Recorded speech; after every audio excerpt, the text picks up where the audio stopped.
All right. Good morning, everybody. So we start another week. A lot of analysts over the weekend continued to beat the drum that we're not done yet.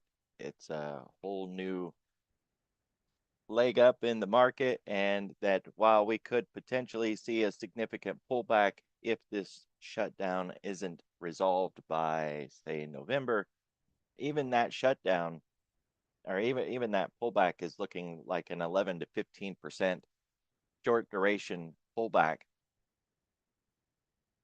Pretty decent numbers, right? It gets us pulled back to like 6,000, maybe 5,800. I think some of the numbers were. So you can get your drawing tool out and define that pullback. If you want to know what that looks like in other markets, I would suggest running beta on it. All right, you got that fast beta tool, should be able to reverse correlate. Another trick for that too is you can just ask AI, you know, in a correlated state, if SPY goes down 12%, what's my riot stock going to do, or whatever. It'll run the math, makes it easy.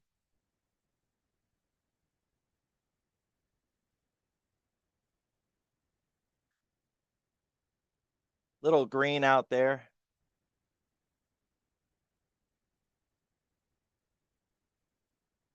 I would not take this as a signal that resolution is done and we're headed back up.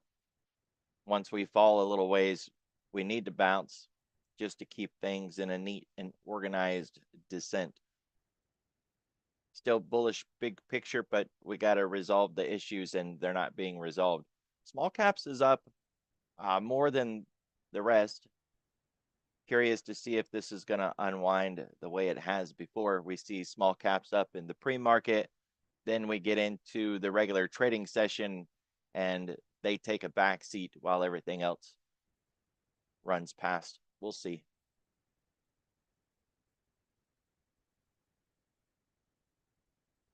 Got some auctions in the front end, and other than that, we really don't have much.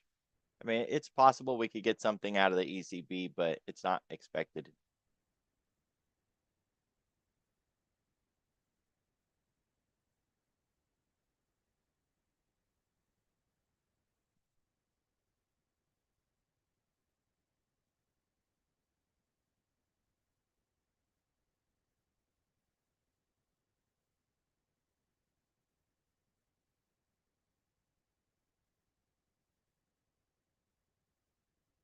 Yeah, I think this ETF on Bitcoin kind of sums it all up, where you can see from mid-July, lower highs, lower lows. We've just been working our way down. Oh, wow, it's up this morning almost 4%. Yeah, but it's still broken. So, take a look at what's up this morning and how much it's up and where it came from. And it's hard to get excited about a lot of the names that we see moving. It's still a trade, but it's not time to dig into anything. Spot gamma, call wall, put wall didn't move.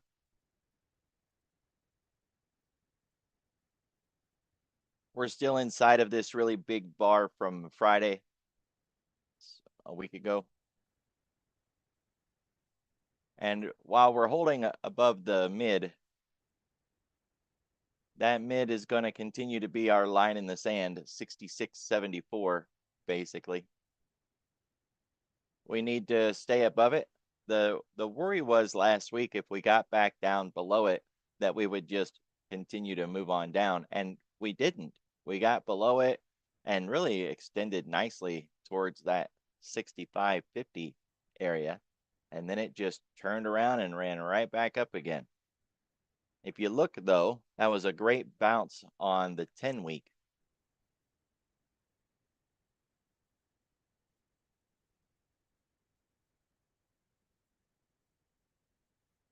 So here we are. The writing's on the wall.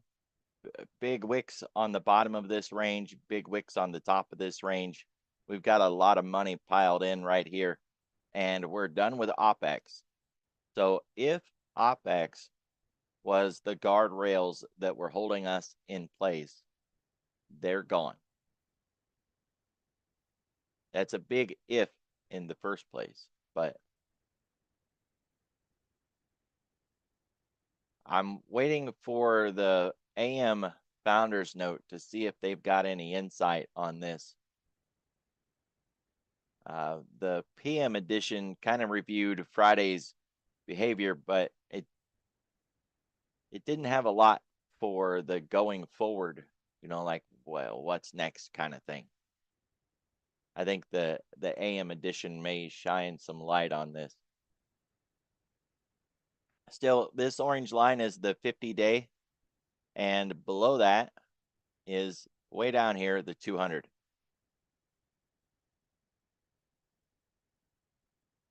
That's the target, by the way, rough, just off the cuff without measuring anything. If we start to break down, if the market decides to punish DC, that'll be the target. So if you want to build verticals or butterflies or whatever you want, just look at the SPX, SPY, XSP, ES, MES, just target the 200. Simple enough.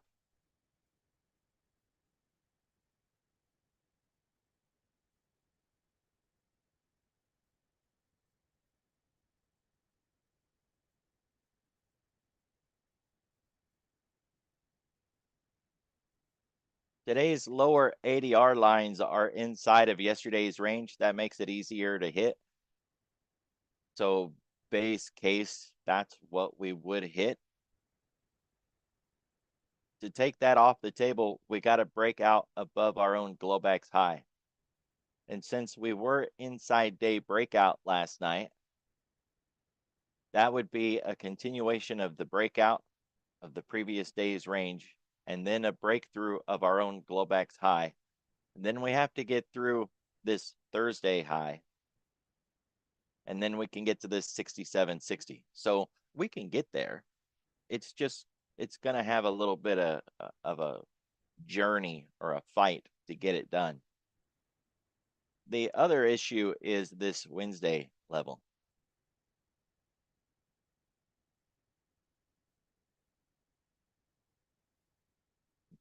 It's a little bit like a liquidity gap. It's not one. This is a good example of a liquidity gap, but getting back to that level, there could be some unfinished business there. 67, 65. Now I'm using the tip of the wick here, but if we were using like proximal and distal line approach, it lines right up on the proximal right there. So it all just depends on how you perform your analysis.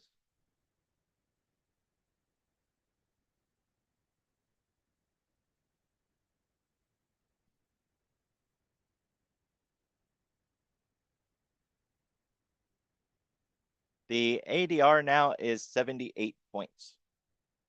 Less than a month ago, it was less than 58 points. It's moved 20 points in about a month. If this violence continues, we should see this getting into the 90s by November 1st. So if you don't understand the ABCs here, average daily range, I built my own so that I understood the math that it was using. You can use ATR, the average true range, but the math is a little more complicated. I use a 21-day average daily range because market month. And it's just looking back over the last 21 days, asking what was the average move in the market from high to low? How far did this market move on a day-to-day basis? Because if you got something that is doing the same thing over and over and over again, you can kind of anticipate that tomorrow it's going to do the same damn thing that it did yesterday and the day before and the day before and the day before. So if its average movement is 1%, well, what do you think today is going to be? About 1% move. And so that's what we mark off, the average daily range. Once it exceeds that range, we know that the market today is doing something above and beyond the average. It's getting way more attention, way more flows, way more something, and that it's no longer behaving in a normal, rational way. Even technical analysis itself is nothing more than understanding typical market behavior and then anticipating that behavior into the future. That's it. So as soon as a market stops acting rational and normal and starts acting crazy, just take your technical analysis and throw it in the bucket, because it's not designed for irrational markets.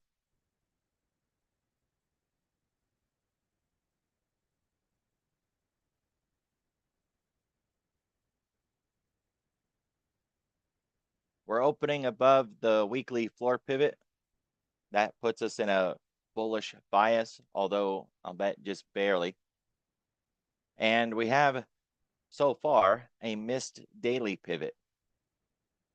The daily pivot is lower than yesterday's pivot. That's bearish. Price opened above it. That's bullish. They kind of cancel each other out.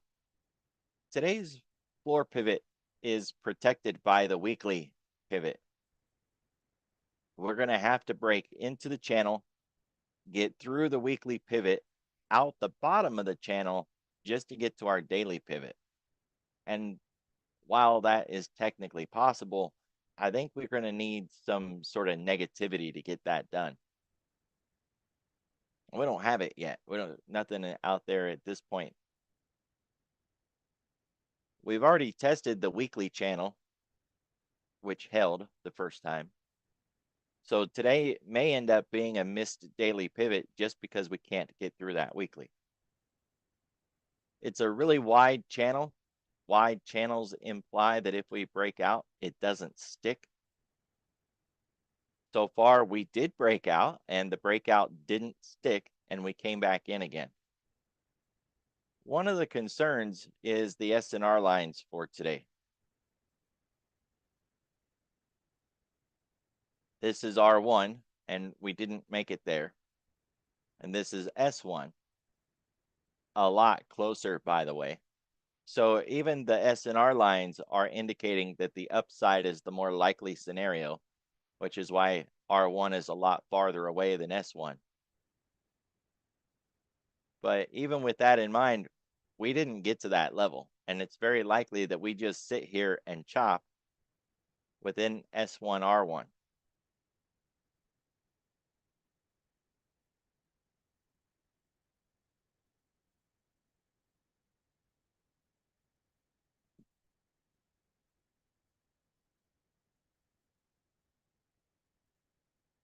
If we get to our floor pivot and we get underneath it, then we target the low of the channel and we target S1, and then we target Friday's low.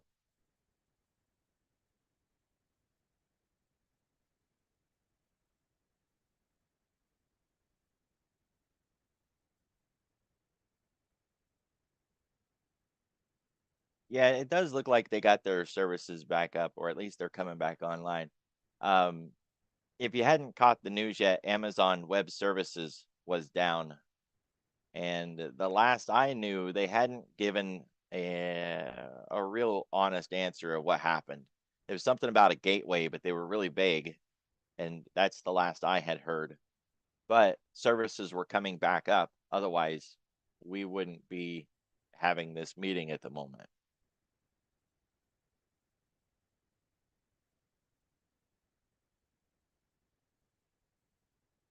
Last week had a really nice classic distribution and a very wide value area here.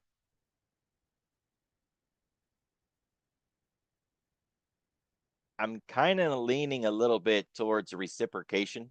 So we're talking about this part here. being reciprocated on the other side. It doesn't owe us that. It's just, it's what comes to mind when I'm looking at this, is that we were starting to run out like a zipper play, and that would offer reciprocation like that, but we don't have it yet. We're still kind of bebopping down here.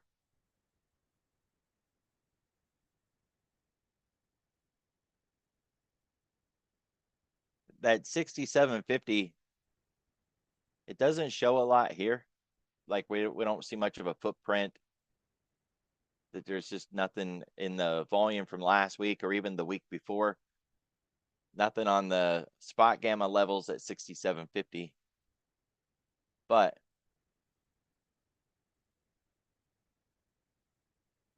we got a large gamma level, 6747. It's close enough, 6750.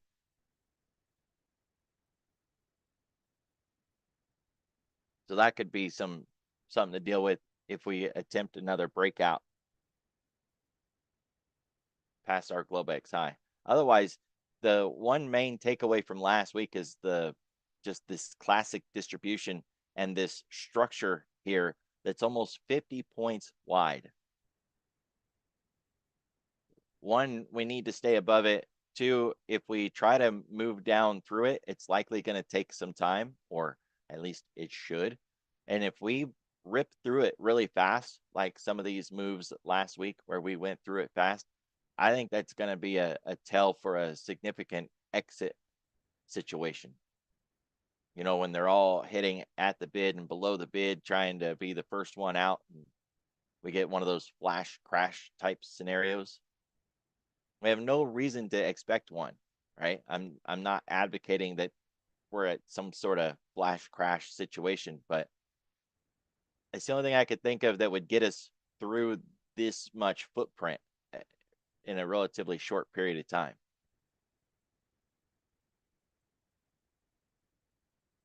It would have to be something that really scared the bejesus out of them. The heebie-jeebies. Speaking of, did you guys see that new Beetlejuice 2? If you haven't, just save 2 hours of your life and don't. Nostalgia may make you think, oh, why not? The first one was kind of funny. No.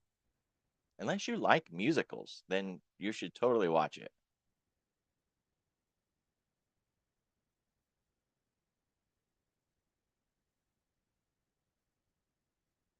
$10-day, 30-minute volume profile and TPO.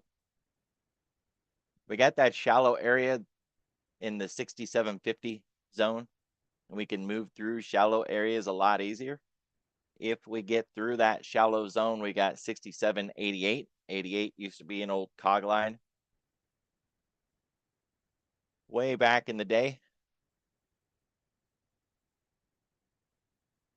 Right now, we're just looking at it as the point of control. And at some point this week, we're going to see this point of control move down, very likely into the 6711 area, but it might be 6692. Both of those are cog lines, by the way. It would be better to be above it at that point. Having it over our head hasn't really been an issue since we haven't really gotten back up there to test it. So if we can hang out here a little bit longer, bring this point of control down, it won't be in our way when we make another shot to the upside.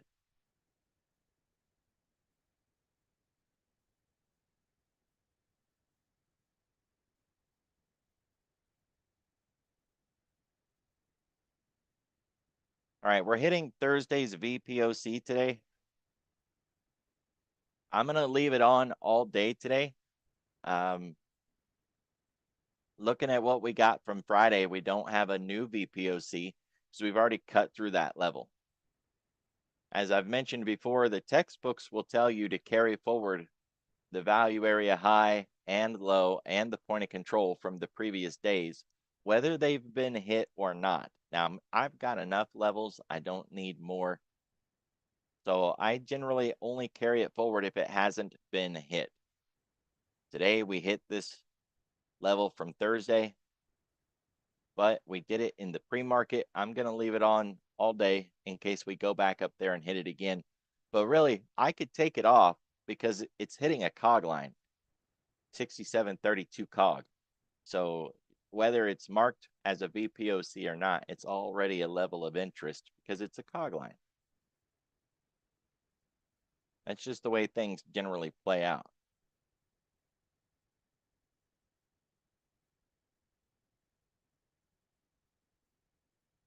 You know, like the value area high from Friday. That's basically Friday's high. I don't need to mark it twice, right?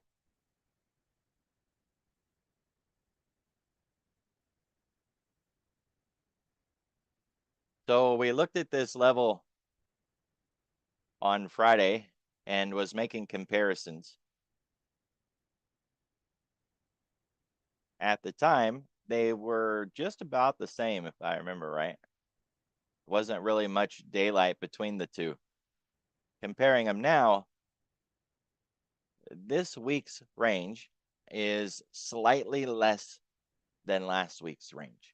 We've got some big names having earnings this week. That may account for a little bit of that shrinkage. Other than that, it's a representation of a lessening in volatility, right? Volatility is another word for movement. So when the range is really large, there's an expectation of bigger moves. When the range is less large, the expectation is we're not going to have as many big moves, or we just won't move as far. The market's not expecting to move as much. And these aren't theoretical lines and levels. They're not math formulas based on previous trading activity, like looking back at candles. These are based on trades that are actively being held in the market right now. So it's a preview of what traders are anticipating. It's what they're positioning for.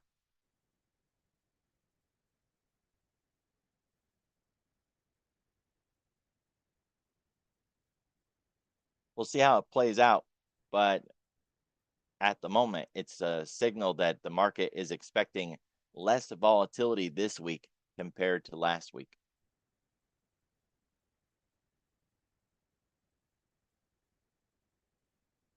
All right, we're still above the 10-week. You can see the decline continues, though. Soon we're going to be expecting some dips below that actually print down here. We haven't had any since we came out of all this in April, but it's going to happen. That might be just a really good reset at this point. I don't expect that it's going to turn into anything, especially nothing like this. Maybe if that shutdown continues, we could eventually get an expansion below zero, but just getting down there, getting around that -2, and then coming back up again, that's the more likely scenario at this point.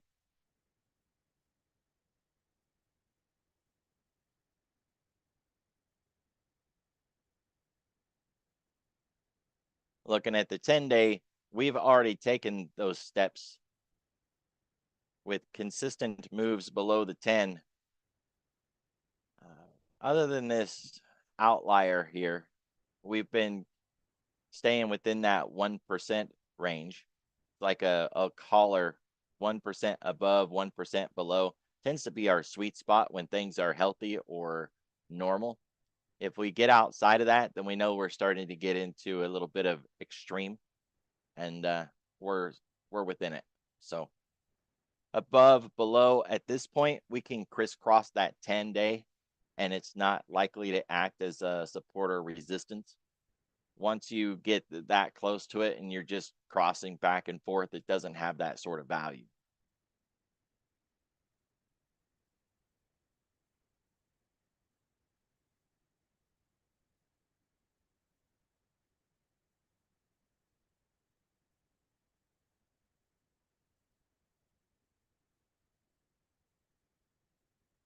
The VIX is down and the MAG 7 down volume is down, which indicates that we've got an opportunity for the MAG 7 to be bullish today with Bitcoin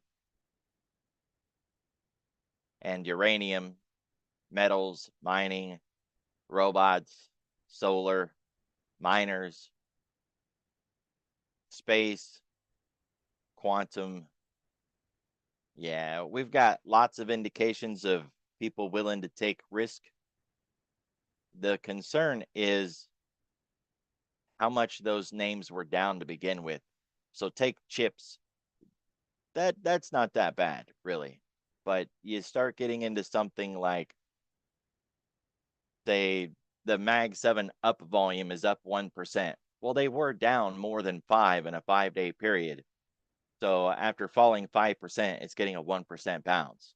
It's not, that doesn't sound very bullish. Or UFO that was down more than 5% and it's getting a 1.25% bounce today. Yeah, okay, you know, a little bit of a bounce, but it still doesn't seem that bullish.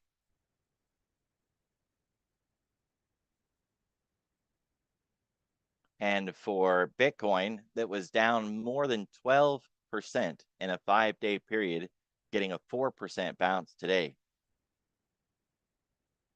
So, yeah, we're getting a little bit of a bounce. Keep in mind that some of the biggest bullish bounces in history came during a period of bearish market backdrop. And we have a bearish market backdrop. So we could have one of those absolutely amazing bullish face ripping days where it just keeps going and going and going. And we tag like a 2.5%, 3% bull move from nothing, right? Just sparking based on just a lack of interruption, and it just runs. I'm not saying that's going to happen, but I won't be surprised if it does. Not on a day like this. We don't have any interruptions. And we've got every tool that we need for a rally. We have it today. So far, we don't know. When we get into the open, we can check 0-day flows. Can't check them now because we don't have them yet. We don't have dollar and yields going against us. If we did, we wouldn't be rallying as much as we are. So tightly wound, not making big moves. That's what we need. Pointing to the downside, really not going anywhere. That works.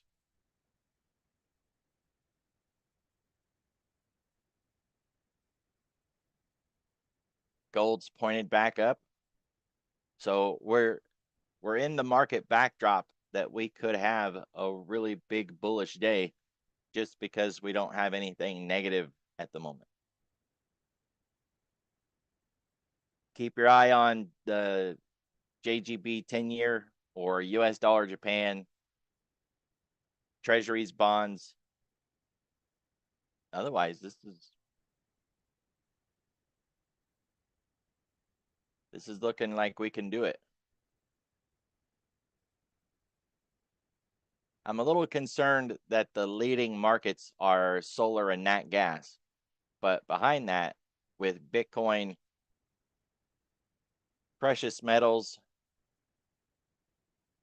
and then we get into chips, Mag 7, generic tech, finance. Yeah, we've got everything we need. So nice little sum here. It's always GTFO.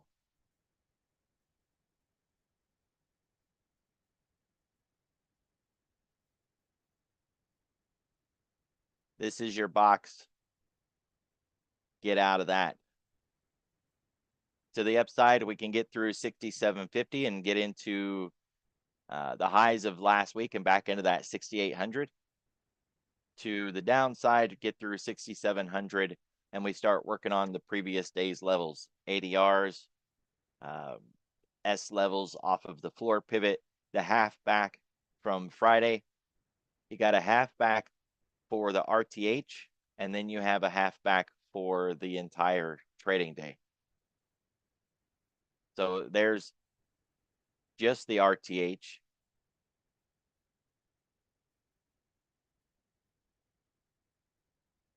There's the entire day. If we start breaking down and we get through this half, we'll target the low and then 65.50 again.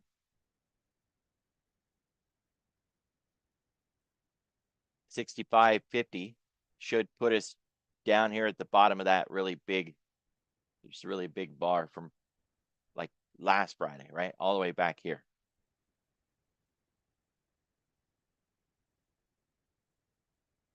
Just in case things start to get ugly. All right, so it's a pretty simple layup today. Nice and easy, no big distractions, and we've got all the right markets participating for a push to the upside. Everybody, be careful, be safe, have a good trading day. I'll see y'all tomorrow.